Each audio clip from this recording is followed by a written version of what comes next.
بور الشعر وافرها جميل مفعلة مفعلة فعل بور الشعر وافرها هارون مفعلة مفعلة صفية بور الشعر وافرها هارون مفعلة مفعلة صفية أبناتني فوق جدوني Haruna yo ke kuluma dodoni abena ha ke doni fo nyokonyi abadoni bakala ma kusobe Burushir wa birwa Haruna mubahalatun mubahalatun Sofiya iki janjo kolom masala kusobe iki janjo wolo denina kusobe Toka de kunjuku fanata Bonye simbali mamo somade Burushir wa birwa Haruna mubahalatun mubahalatun Sofiya Ikamine ni silame yamine choko Ikamine ni silame yamine choko Silame aye ke choko yami fo furula Eke janjo furuha kau fanala Eko kolosi ala kambe kolosi Burushir wa birwa konyoje mubahalatun mubahalatun konyomusu Ikana to agakoko haruna Ikana to agakoko haruna Tulisobe kedumini kasara Wadumini tumadumani fanawa Iki janjo uchamani nidakoi Burushir wa birwa konyoje mubahalatun mubahalatun konyomusu Wafemiye faniko ye dulunya Iki sekogeni gafere boko sobe Urumushi munumbe suturake Iko chamasa niko de konya mutuma Burushir wa birwa konyoje mubahalatun mubahalatun konyomusu Kananyina siyoroma nakoto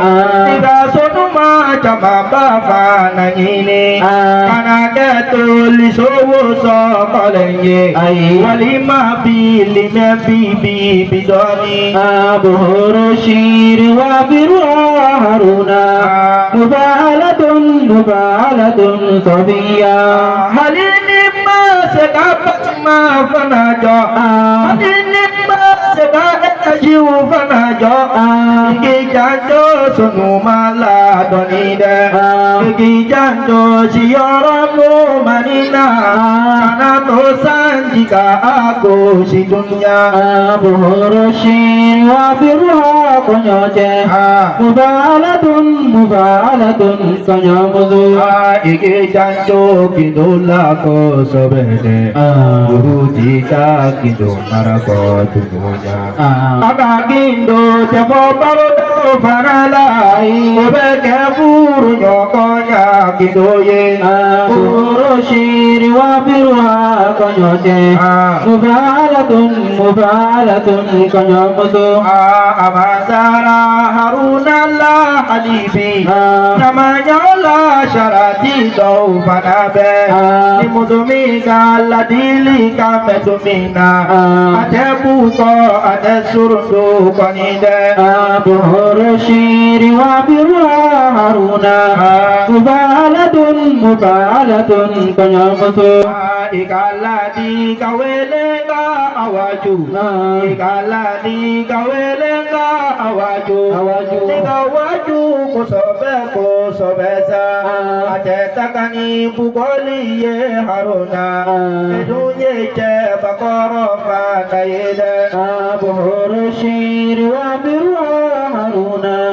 mubahalatun mubahalatun Sofiya Nama sawa tulimado minado Ikiba milijini dominina Ikiba kolijula haruna Ani dore hakili ubo famunya buhuru syiri wa biruha haruna mubalatun kanyamutu Halibe no sima agila watu Iki janto jalamu buni fugula Ibu firifara anye korotoninde Akadoka yeko jugu donike buhuru syiri wa biruha jamilu mubalatun kaulu Iki janto buzanin janina Iki janto buzanin janina Oye paneni paneni ufanaye Oja furula koi haruna fambayo Nebado ibu yoroni kalama buhuru syiri wa biruha haruna mubalatun sabiya Naidoni fokonyo chefanaye Kana angkatoni fokusuye Iki janjo konyo china kosobe Ye nyoko soro bali doi bulude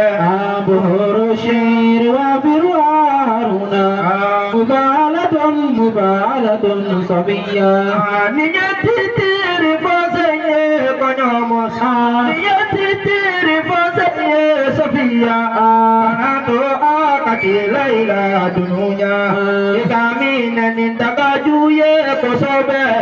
Ikamina ninkulufilaye kosobe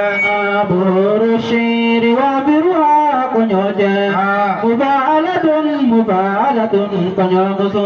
Ifana